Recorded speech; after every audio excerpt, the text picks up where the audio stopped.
What's going on, my good people? Mike Hidalgo here. Thank you for joining me on another FCP Euro DIY. Today we are working on a 2018 Volvo XC90.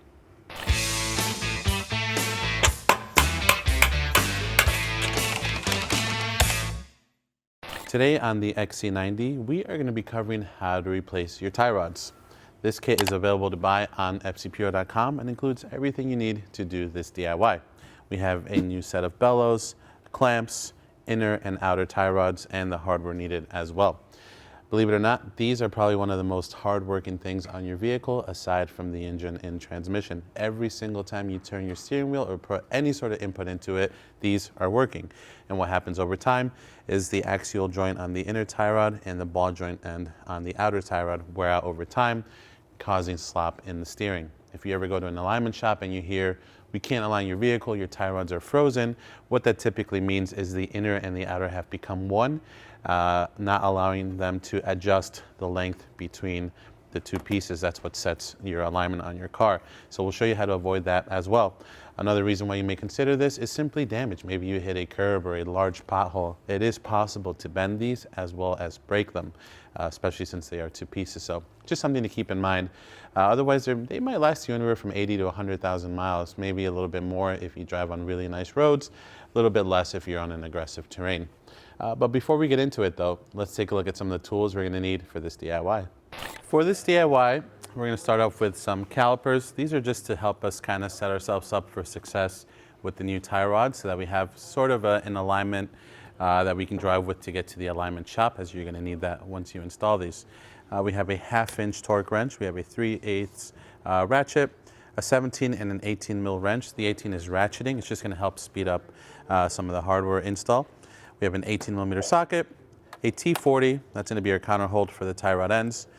We have some Oetiker pliers for our Oetiker clamps. We have some regular pliers, a little paint pen, flathead screwdriver. We have a pickle fork that's going to help us separate the ball joint end of the tie rod from the knuckle. Our typical scissor style ball joint popper tool is not big enough for the stud on that ball joint on the Volvo. We have a hammer. We have a large wrench that's equivalent to a 38 millimeter wrench, this 1.5-inch here. And we also have a 27 mil wrench.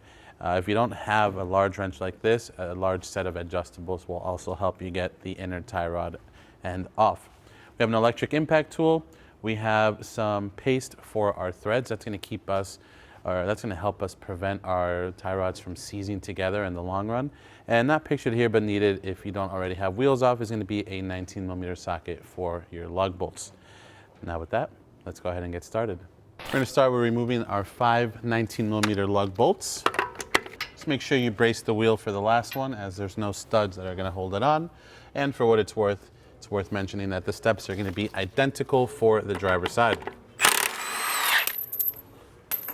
No problem. All right, now that we have the wheel off, on the back side here is going to be our tie rod. The first thing we're going to do before we do anything else is make sure we can break the locking nut free. That's going to allow us to separate the two ends together. Hopefully they're not corroded.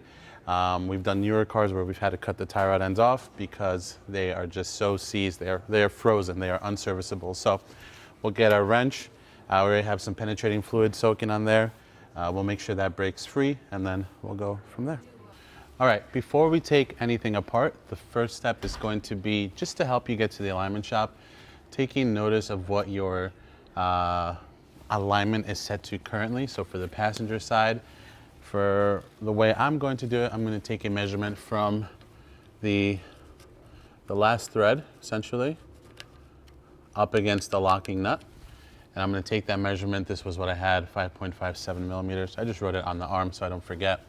Another thing to consider with replacement parts, the size of those parts can change. As an example, the new locking nuts in this kit are about twice the thickness of the old nut. So if you're going to use the jam nut as your gauge, you're going to want to consider the fact that the new one's going to be bigger.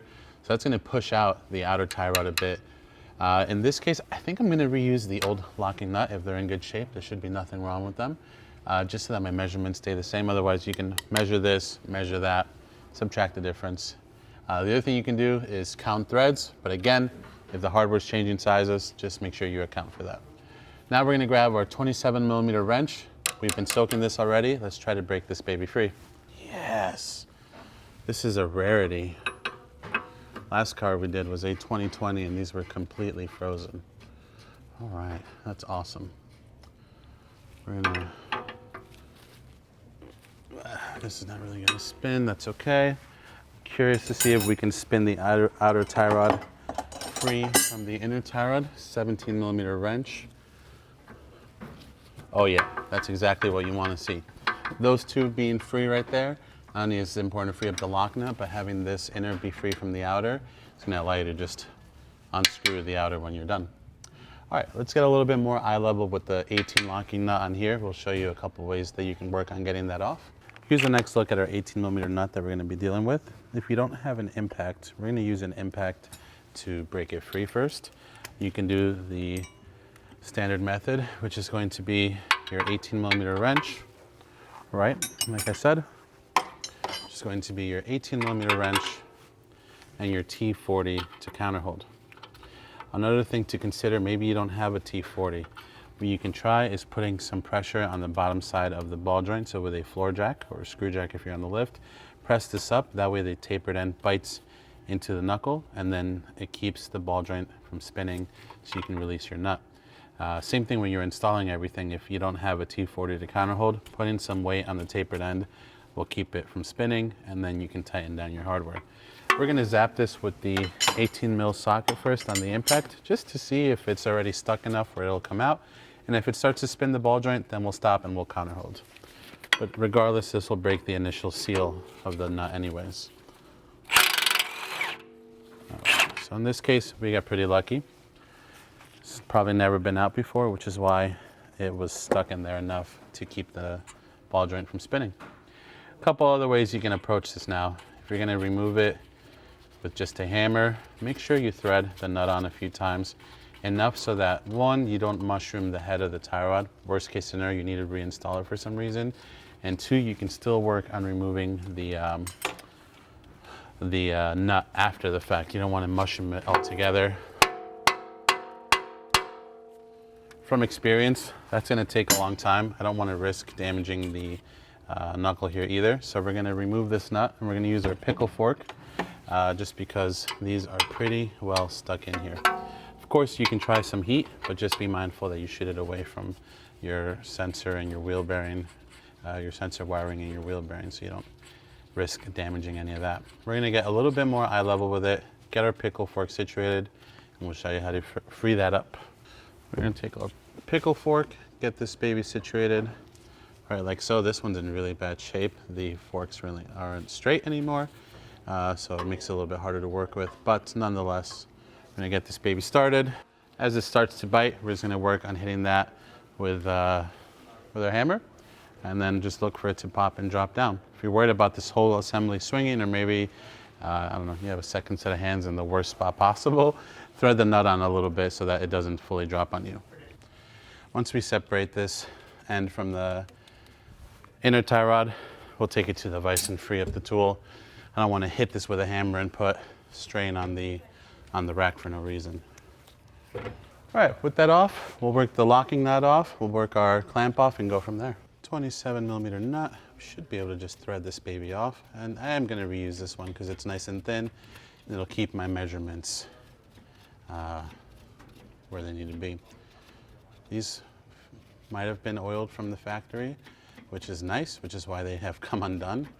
And that's why we're going to be using our liquimale paste to do the same on our new ones. It's going to keep them from freeing up and will allow the car to get aligned for the next 100,000 miles, hopefully. Constant pressure clamp can come off, set of pliers. We have a new one in our kit, so don't worry about holding on to the old one. Oftentimes these bellows can be reusable, but the clamp on the interior is not. It's a one-time use clamp, and the kit includes new bellows, especially if yours are torn or looking worse for wear or dry rotted. All right. Now let's move on to the inside, where we're going to break our Oderker clamp with our flathead and get this old boot off. On the inside here is our Oderker clamp. I'm going to take this flathead screwdriver, jam it in the head, and then just work my way around until I break it free. I'm literally just going to massacre it respectfully. We're just going to break it, and then that'll free it up and we can pull this boot off. This can be a little bit awkward with the sway bar in the way, but once you get a good bite on it, just get that flathead in there and twist, baby. Oh, a little stubborn, but there we go. This axial joint isn't horrible, but it is getting tired. This car has 102,000 miles.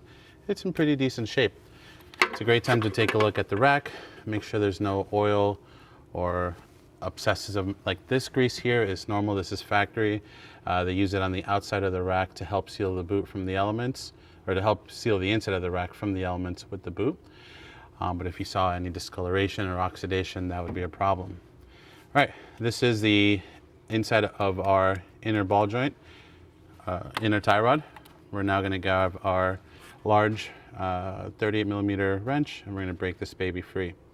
What I like to do, and in this case this is in a pretty good spot, is I like to have the rack positioned in a place where this is as close as possible to the rack itself, so that it helps kind of support everything in place and we're not kind of binding and twisting up the gear, versus having this all the way out here. While it would be easier for us, it's going to put more stress on this. So keep it as close as you can to the rack itself. This is a pretty good spot here. We're going to get from underneath and break that baby free. Well, let's break this baby free.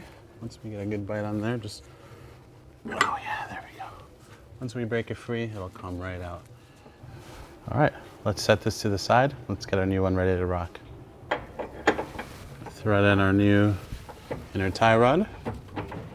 Now we're gonna snug that up. Torque spec for this is 100 Newton meters. So if you're gonna get a torque wrench on there, we're gonna use our wrench and just get it nice and snug, similar to how it was when it came out. Again, 38 or 1.5 inch wrench. All right, that's good to rock and roll. Now what we're gonna do is we're gonna go to our left side, our driver's side in this case, turn the wheel all the way right. That's gonna draw in the inner tie rod, making it easier for us to slip on our new boot and clamp on the interior. On the inner tie rod, you'll notice a couple ridges here, and these are gonna help lock in the outer portion of your boot. So basically this final ridge right here is where the end of our boot's gonna be, and there is ridges inside the boot, and those just kind of help keep it in place. It also helps seal out the moisture and debris, and just give it a home on the tie rod end, or inner tie rod. So something to keep in mind as you get this in there. So again, we have the rack turned all the way to the right. Odoker clamp is on. Notice the position of the clamp. All three openings are accounted for. They all have a little bit of a home. This is a 62 millimeter clamp. In case you lose it or damage it and need to get another one. I'm gonna slide that baby on, and I'm gonna rotate it as I push it through to get it to pop onto the rack. I'm gonna take a look from the back side here, and that'll help me see if I'm getting it on or not. Working the boot all the way around, we'll see it's nice and seated. Now we're gonna position the clamp in the way that we can get to it with our pliers. So we have our clamp positioned in a way where we have room to get to our, or get our pliers in there. These Knipex, again, these have both clamping from the front or from the top and from the side. And for these cars, going in from the side, it's gonna be the move, so we can get in there and squeeze that baby nice and shut. Obviously, make sure that your boot's fully seated before you get to the spot, because these are one-time use clamps. And it should look something like that. I'm gonna straighten out the steering rack so that our end link, or our inner tie rod, comes back out. We'll position the boot and then go from there. Let's feed this boot through, and there we are. That's perfectly fine there too. Let's get our clamp on there before we forget. Then we start getting hardware back on, and we gotta take the hardware back off. Special stools. Okay, booyah. Let's get our locking nut threaded on. I'm gonna grab a little bit of our ceramic paste. Get a little dab on the threads now so that the locking nut drives it all the way through, and the locking nut stays lubricated as well. Again, I'm running the old nut here just for sake of my measurement that I already did, but the new nut is just as good. A little bit wider too. Same size though, same 27 millimeter wrench.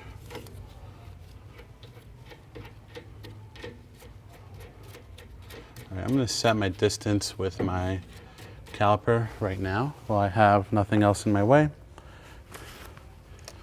Again, just going roughly off of what we measured when we took everything apart. Went on the inner thread.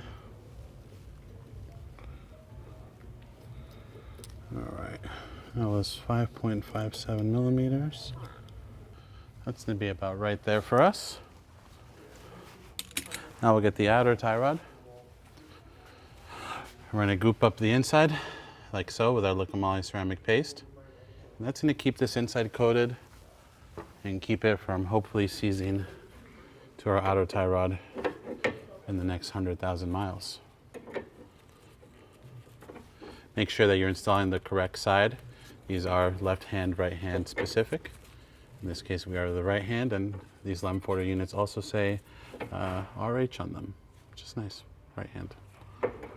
Let's get our ball joint ready for install. Let's prime it up. Let's feed this baby in here. Okay. So again, putting some pressure on the bottom of this ball joint, if you don't have the T40 to counter hold with, is going to help you lock that in. We're just going to use the T40 and the wrench to snug these up, and then we'll torque it up. We have our 18 millimeter ratcheting wrench just to speed things up. Our T40 is going to counter hold, and we're just going to draw this in until it's snugged up, and then we'll move over to the torque wrench. All right, now we're going to switch over to our torque wrench. It may be beneficial to have someone counter hold the steering wheel for you while you tighten this baby up, so you're not fighting the rack or turning the rack. This torque spec for this 18 mil nut is 100 Newton meters. There we go. I was able to just hold it by bracing my palm on the caliper and keeping the whole thing from spinning on us. Before you lock up the lock nut up against the tie rod, straighten out your steering wheel, take a look, make sure that your wheels aren't pointing like this or like this.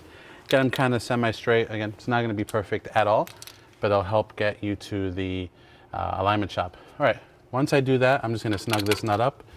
For what it's worth, the torque spec on the locking nut is 90 Newton meters. Just remember, the second you go to the shop and get the alignment, that's going to come loose again. So if you want to tell them, hey, it's 90, they're going to ignore you, but you can tell them anyways, and at least you know what it's supposed to be. All right, let's get ready to get a wheel on. Let's wrap this thing up. We're going to wheel back on. Let's get these 5 lugs started by hand. Then we're going to snug them up in a crisscross pattern to make sure the wheel is flush against the hub. All right, let's drop this baby down, and then we're going to torque them in the same crisscross pattern, 140 Newton meters for these lug bolts with our 19. All right, my good people, and with that, that's going to conclude this DIY for today. Overall, a pretty straightforward and easy job on the XC90, lift not mandatory. If you like this video, please be sure to give it a thumbs up. If you have any questions or comments on what we did today, leave those in the comment section below. And if you like this DIY and you'd like to see more like them, please consider subscribing. We make new ones all the time. As always, thank you for watching. We'll catch you on the next one.